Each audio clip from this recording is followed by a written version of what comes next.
हमारे novel culture channel में आपका स्वागत है। हम यहाँ पर आपको ऐसे नोवेल स्टोरीज उपलब्ध कराएंगे जिसमें आपको एक रोमांचक सफर पर ले जाएंगे, जहां आपको आपके पसंदीदा सभी नोवेल स्टोरीज मिलेंगे। तो चलो शुरू करते हैं। अध्याय 141, एक आश्चर्यजनक मुलाकात। दो जैसे ही लियाम की पकड़ उसके गले पर कसी, लड़की की सांसें अटक गईं। उसके हाथ सहज ही उठ गए, उंगलियां उसकी कलाई पर पंजे मारने लगी, लेकिन वह उसे छुड़ा नहीं पाई। उसकी ताकत अटल थी, जैसे स्टील उसके शरीर से जकड़ा हो। उसकी बैंगनी आंखें अंधेरे में मंद मंद चमक रही थीं, अविश्वास से चौड़ी।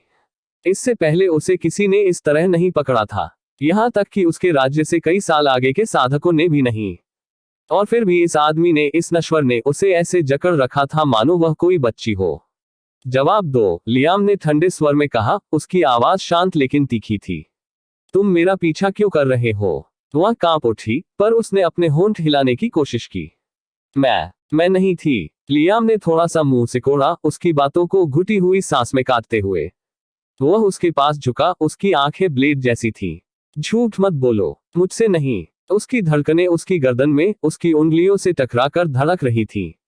एक पल के लिए उनके बीच सन्नाटा छा गया, जो सिर्फ उसकी लड़खड़ाती सांसों और गली में दूर से व्यापारियों की चीखों से टूट रहा था। फिर उसने हार मान ली, उसकी आवाज तत्परता से भर गई। मैं उत्सुक थी, उसने कहा। लियाम की गर्दन पर पकड़ के कारण उसे अभी भी सांस लेने में दिक्कत हो रही थी। उत्सुक? लियाम ने चेहरे पर हल्की सी भरीकुटी चढ़ाते हुए पूछा। उसे समझ नहीं आ रहा था कि वह किस बात को लेकर उत्सुक है, लेकिन उसके व्यवहार से उसे अंदाजा हो गया था कि वह उसके प्रति कोई दुश्मनी नहीं रखती। उसने धीरे से उसकी गर्दन पर से अपनी पकड़ ढीली की और थोड़ा पीछे हट गया, फिर भी उसने अपना बचाव बनाए रखा। तो तुम्हें किस बात की इतनी उत्सुकता थी कि तुम मेरे पीछे एक अपराधी की तरह पड़ी रही, बजाय इसके कि सीधे मेरे पास आकर पूछती? लियाम ने पूछा, उसका पूरा ध्यान उस पर था। वह किसी भी अचानक संदिग्ध गतिविधि पर नजर रख रहा था। चूंकि आप मेरी जाति जानते हैं, तो आपको यह भी पता होगा कि मैं सार्वजनिक रूप से क्यों नहीं देखी जा सकती। लड़की ने अपनी गर्दन की मालिश करते हुए उत्तर दिया, ताकि उसे महसूस हो रहा दर्द कम हो सके। यह सुनकर लियाम की भौहें थोड़ी ऊपर उठ गईं। लोमड़ी या चांदनी लोमड़ी जैसी राक्षसी जातियों के बारे में उसका ज्ञान वेब उपन्यासों से था, और ये चीजें लोगों की शुद्ध कल्पनाएं थीं, जिनमें पृथ्वी पर मौजूद कुछ किंवदंतियां भी शामिल थीं। और उसके सामने जो व्यक्ति है वह काल्पनिक नहीं है, न ही वह अनंत लोकों की राक्षस जाति की है। वह एक जीवित, सांस लेने वाला प्राणी है। लेकिन लियाम को कुछ किंवदंतियां याद हैं कि इंसान उनके अस्तित्व के लिए जरूरी चीजों के लिए उनका शिकार करते थे।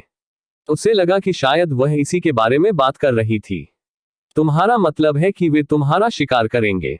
उसने पूछा। हाँ, सबसे बुरी बात यह है कि मैं सौतेली हूँ। कोई भी नस्ल मुझे नहीं चाहती, उसने व्यंग्यात्मक मुस्कान के साथ कहा।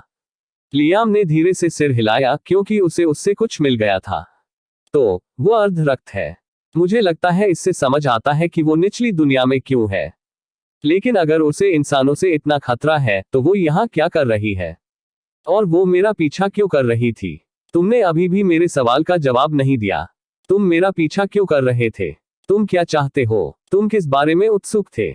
जैसा कि मैंने पहले कहा था, आपने मेरे उस गुप्त भ्रम को तोड़ दिया है जिस पर मुझे हमेशा गर्व रहा है। हालांकि मैं पूर्णतः गर्भवती नहीं हूँ, उसने उत्तर दिया।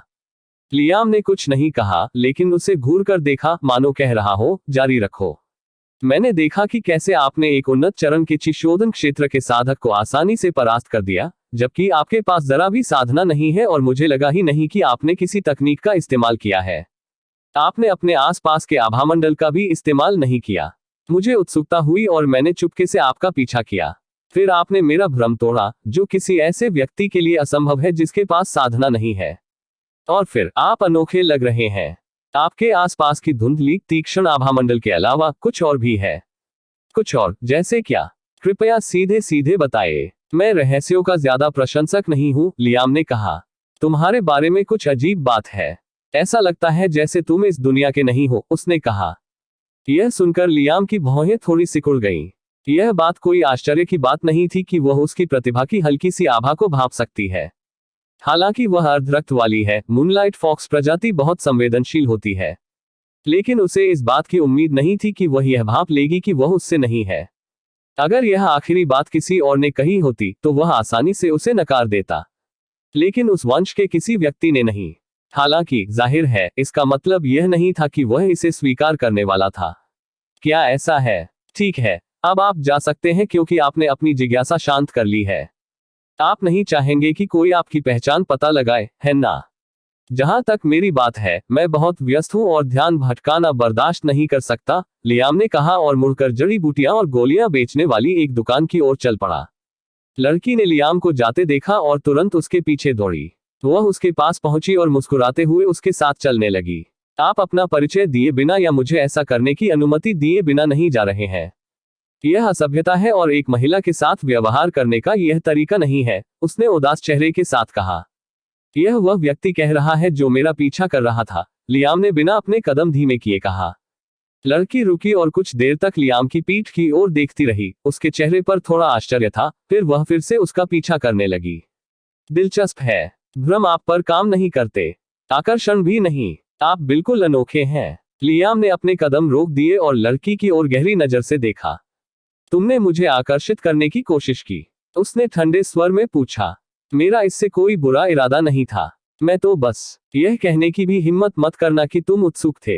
हिम्मत भी मत करना, मैंने तुम्हें पिछली बार आसानी से छोड़ दिया था, इसका मतलब यह नहीं कि मैं फिर से वही करूंगा। मुझसे दूर रहो, लियाम ने अंतिम स्वर में कहा और फिर वहां से चला गया। वह इतनी जल्दी मानव और राक्षस जाति के बीच के झगड़े जैसी चीजों में उलझना नहीं चाहता। उसने अभी तक कुछ किया या हासिल भी नहीं किया है। खुद को किसी मुश्किल स्थिति में डालना उसे पसंद नहीं है, इसलिए वह मूनलाइट फॉक्स लड़की से कोई लेना देना नहीं चाहता। मुझे माफ करना कि मैं इस तरह तुम्हारे पीछे पड़ी रही, मैं गलत थी। सच तो यह है कि मैंने सोचा था कि चूंकि तुम भी मेरी तरह अलग हो, मैं तुम्हारे और करीब पहुंच पाऊंगी, हालांकि तुम भी इंसान हो। लगता है हम दोनों अलग नहीं हैं। मैं अब तुम्हें परेशान नहीं करूंगी, उसने कहा और अपने भ्रम में खुद को छिपाते हुए विपरीत दिशा में चलने लगी। लियाम ने अपने कदम रोके और मुड़ा। उसने देखा कि वह अब वहां नहीं थी, हालांकि वह अपनी दूरदृष्टि से उसे अभी देख सकता था। उसने मन ही मन आह भरी और दुकान में चला गया। उन्हें नहीं पता कि भविष्य में उनकी उनसे मुलाकात होगी या नहीं, लेकिन अगर होगी तो उन्हें उम्मीद है कि स्थिति बेहतर होगी। तारांकन तारांकन तारांकन अध्याय 142 आरोप। जब लियाम दवा की दुकान से बाहर निकला तो सूखी जड़ी बूटियों की खुशबू अभी भी उसके कपड़ों पर हल्की सी चिपकी हुई थी। लकड़ी का दरवाजा उसके पीछे एक धीमी चरमराहट के साथ बंद हो गया, जिससे दुकान के कर्मचारी की प्रसन्नचित आवाज दब गई, जिसने अभी अभी उसे उससे अधिक सम्मान के साथ बाहर जाने का इशारा किया था जितना उसने लियाम के प्रवेश करने पर दिखाया था। अंदर वह आदमी लियाम की बेहिसाब दौलत देखकर हैरान रह गया था, लगभग चौंक गया था। एक भी ग्राहक अंदर आकर हर चीज का थोड़ा थोड़ा मांग रहा हो, यह तो पहले कभी नहीं सुना था। यहाँ तक कि खेती करने वाले परिवारों के धनी युवा स्वामी भी अपने साथ सेवकों के साथ आते थे, कीमतों पर बहस करते थे तथा मुट्ठी भर गोलियां या दुर्लभ जड़ें खरीदने से पहले उनकी गुणवत्ता पर नजर डालते थे। हालांकि लियाम ने शांति के साथ गलियारों में घूमते हुए बिना किसी हिचकिचाहट के गोलियों के जार और जड़ी बूटियों के बंडलों को उठाया और उन्हें ऐसे ढेर में रखा जैसे कोई खजाने के बजाय किराने का सामान उठा रहा हो। जब कुल संख्या 643 स्वर्ण मुद्राएं निकली तो सेल्स अटेंडेंट लगभग अपना धैर्य खो बैठा। लियाम ने बस अपने स्टोरेज से ठीक वही रकम निकाली, बिना कुछ कहे उसे नीचे रख दिया और खरीदी हुई चीजों को अपनी जगह पर रख लिया। कोई मोलभाव, झिझक या दोबारा गिनने की जरूरत नहीं थी। अब भोर की हवा में चलते हुए लियाम के चेहरे पर एक शांत भाव था, लेकिन उसका मन संतुष्टि से भरा था। ये जड़ी बूटियां और गोलियां तुरंत इस्तेमाल के लिए नहीं थीं। ये नमूने डेटा इकट्ठा करने के लिए इस्तेमाल किए जाने वाले थे। लूसी आणविक विश्लेषक में उनका विश्लेषण करेगी, उनकी संरचनाओं को अंतिम परमाणु तक तोड़कर उनकी तुलना पृथ्वी के पौधों और यौगिकों से करेगी। वह जानना चाहता था क्या असेंबलर उनकी नकल कर पाएगा। यदि हाँ, तो खेती की दुनिया ने उसे एक असीम बढ़त दे दी है। अगर ऐसा नहीं है तो शायद क्यूई युक्त वनस्पतियां वास्तव में आणविक विज्ञान की पहुंच से बाहर हैं। किसी भी तरह परिणाम अमूल्य होंगे। उसने अपनी गति को समायोजित किया, हाथों को हल्के से पीठ के पीछे बांध लिया तथा मुख्य सड़क पर लोगों की भीड़ में घुल मिल गया और शहर के भीतर की ओर बढ़ता गया। लियाम अभी यह विचार करना शुरू ही कर रहा था कि आगे किस जिले का अन्वेषण किया जाए, तभी एक आवाज तेजी से भौंकी। तुम वहां रुको। उसकी भौहें सिकुड़ गईं। शहर के पहरेदारों की एक टुकड़ी ने आगे का रास्ता रोक रखा था।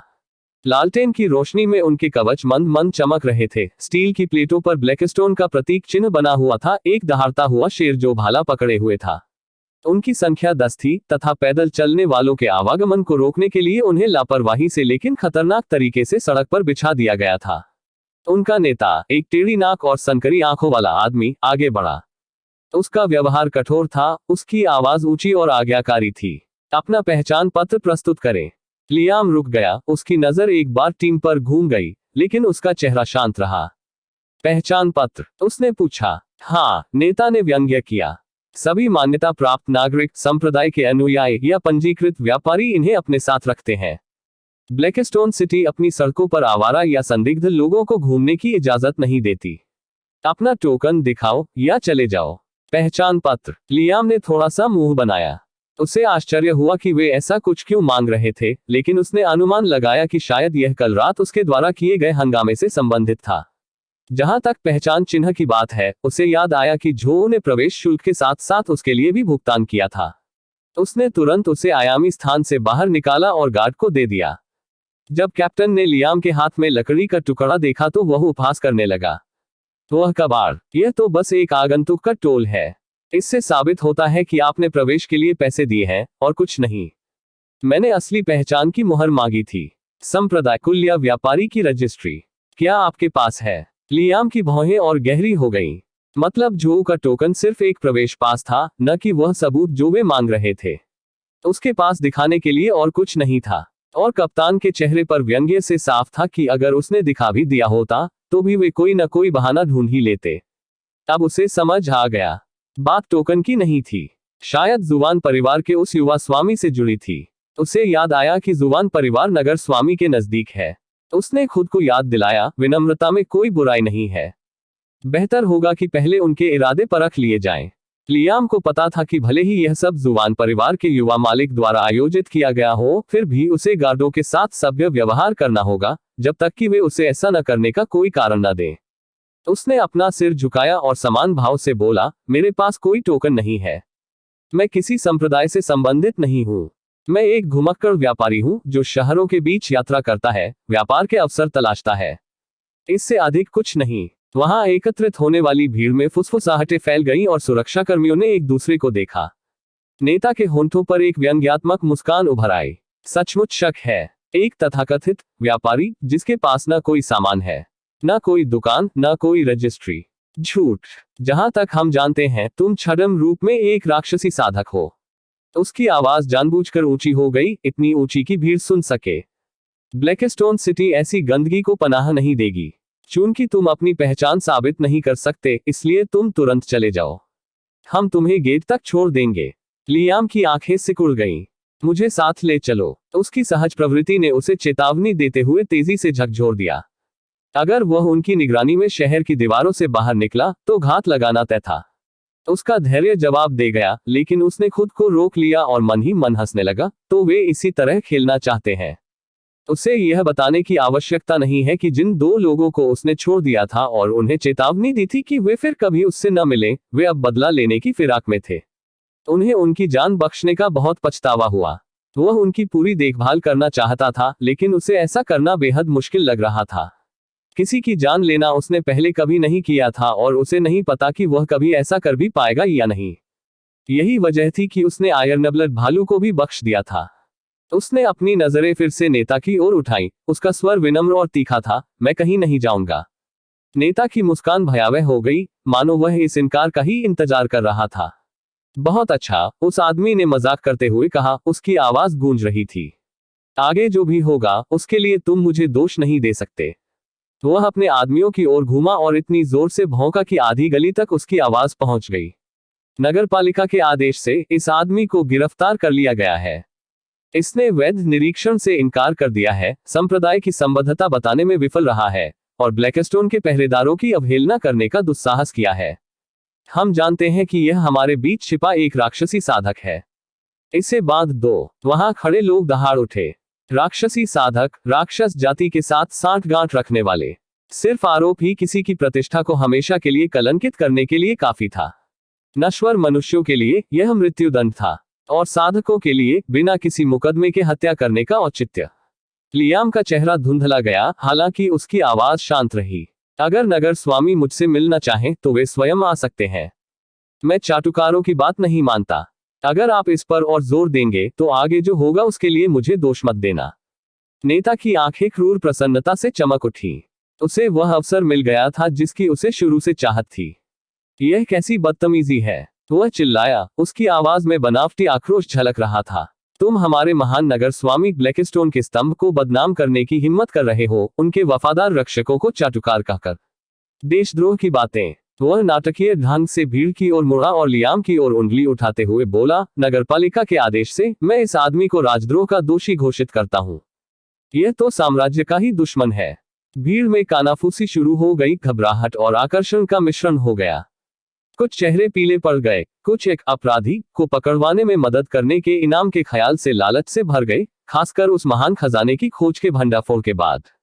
पहरेदार एक साथ आगे बढ़े, हालबर्ड्स को समतल किया, जूते आगे बढ़ते हुए पत्थरों पर प्रहार कर रहे थे। लियाम ने मन ही मन आह भरी, अपना सिर थोड़ा हिलाया। तो बात यही खत्म होती है। मनगढ़ंत आरोप, सार्वजनिक अपमान और कानून की आड़ में बल प्रयोग। उसकी सहज बुद्धि धारदार हो गई। उसे लगा कि दोनों रास्ते खुले हैं। शहर के बाहर खून से लथपथ एक घात लगा हुआ है। शहर के अंदर झूठे आरोप और कानून की बेड़ियां उसका इंतजार कर रही हैं।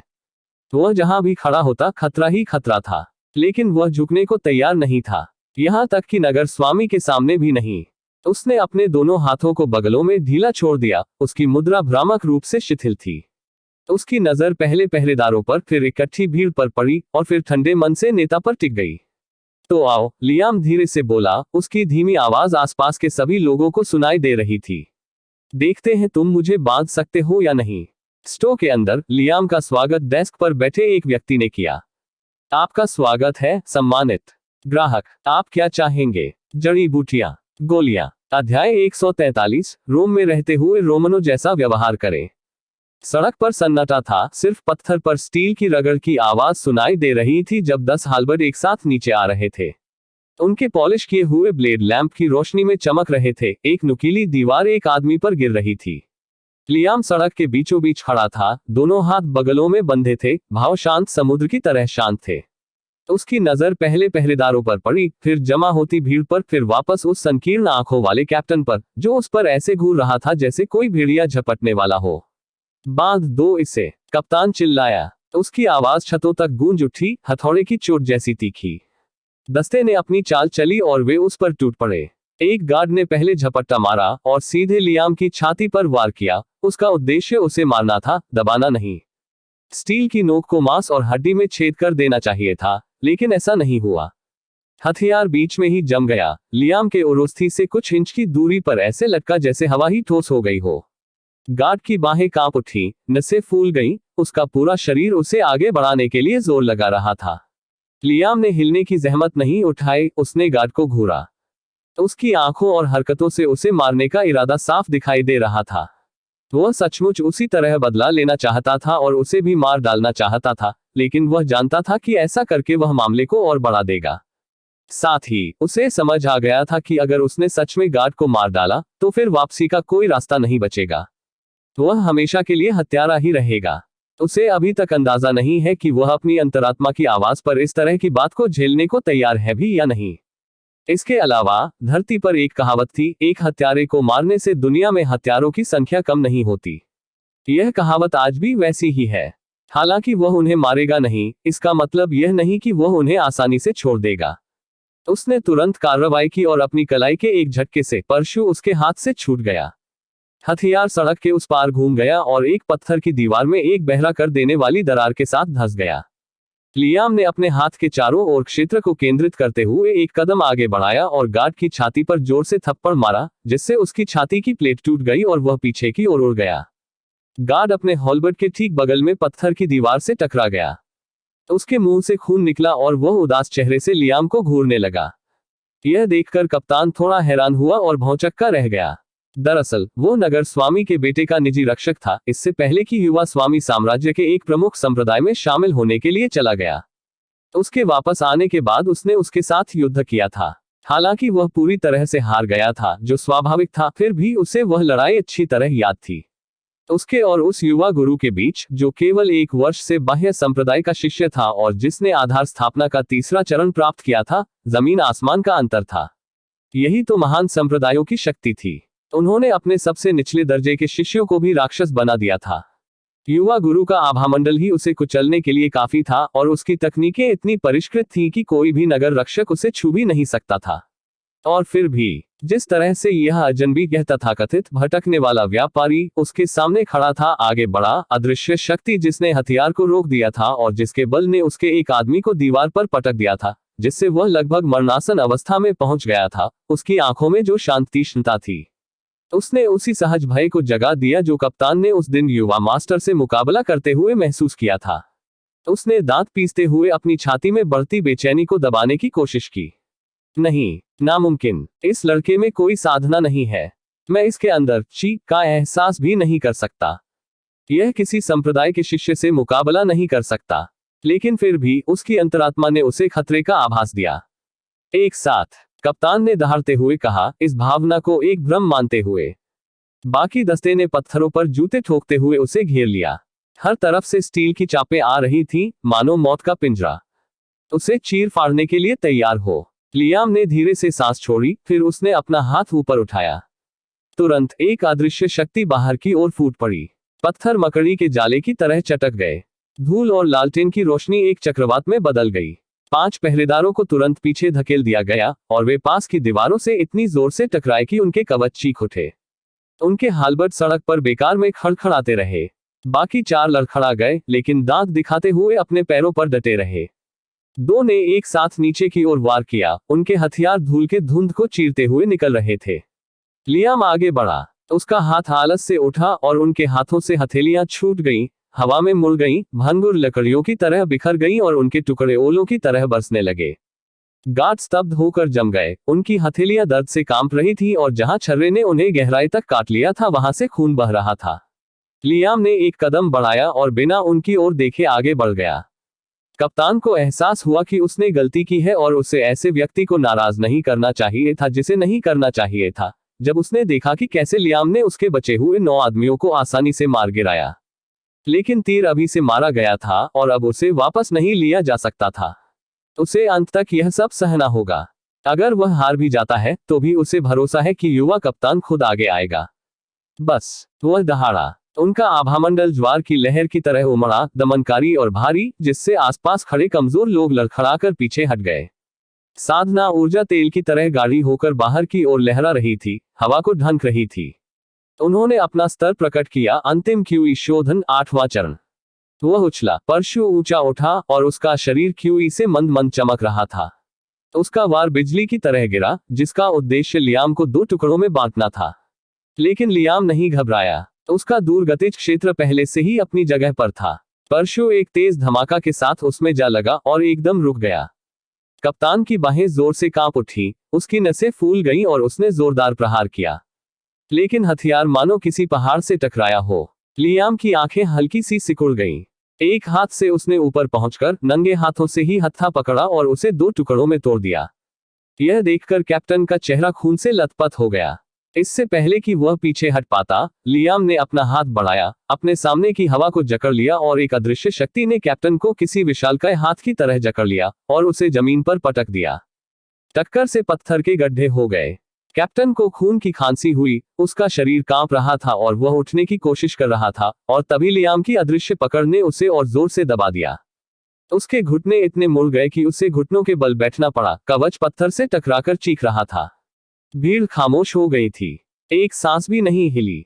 यहां तक कि जो पहरेदार खड़े थे वे भी हिलने की हिम्मत नहीं कर पा रहे थे। लियाम करीब आया। उसकी उपस्थिति हर गले पर लगे एक अदृश्य ब्लेड की तरह चमक रही थी।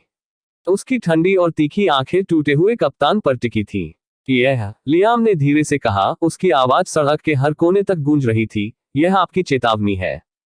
कैप्टन के दांत पीसने लगे, लेकिन वह अपना सिर नहीं उठा पा रहा था। अदृश्य भार ने उसे घुटनों के बल बैठाए रखा। अगर जुवान परिवार, लियाम ने लोहे जैसी आवाज में कहा, या शहर का स्वामी, या इस शहर का कोई भी चाटुकार मुझ पर फिर से झूठा आरोप लगाने की हिम्मत करता है, तो मैं दया से नहीं रुकूंगा। केवल मौत। शब्द किसी भी तलवार से भी तेज खामोशी को चीरते हुए निकल रहे थे। भीड़ मानो सर्दी की हवा से कांप उठी। तभी लियाम ने दबाव कम किया। कप्तान हांफते हुए आगे की ओर गिर पड़ा। उसका परशु उसके बगल में टूटे हुए टुकड़ों में पड़ा था। बेकार। लियाम मुड़ा और चलने ही वाला था कि एक आवाज ने उसे वहीं रोक दिया। नगरपाल और जुबान दोनों को खुलेआम चुनौती देने के लिए या तो आपको साहसी होना होगा या मूर्ख। खैर, इन सब से कोई फर्क नहीं पड़ता क्योंकि मैं आपको अपने साथ ले जाऊंगा और अपने परिवार नगरपाल के नाम का अपमान करने के लिए आपको इसकी कीमत चुकानी पड़ेगी।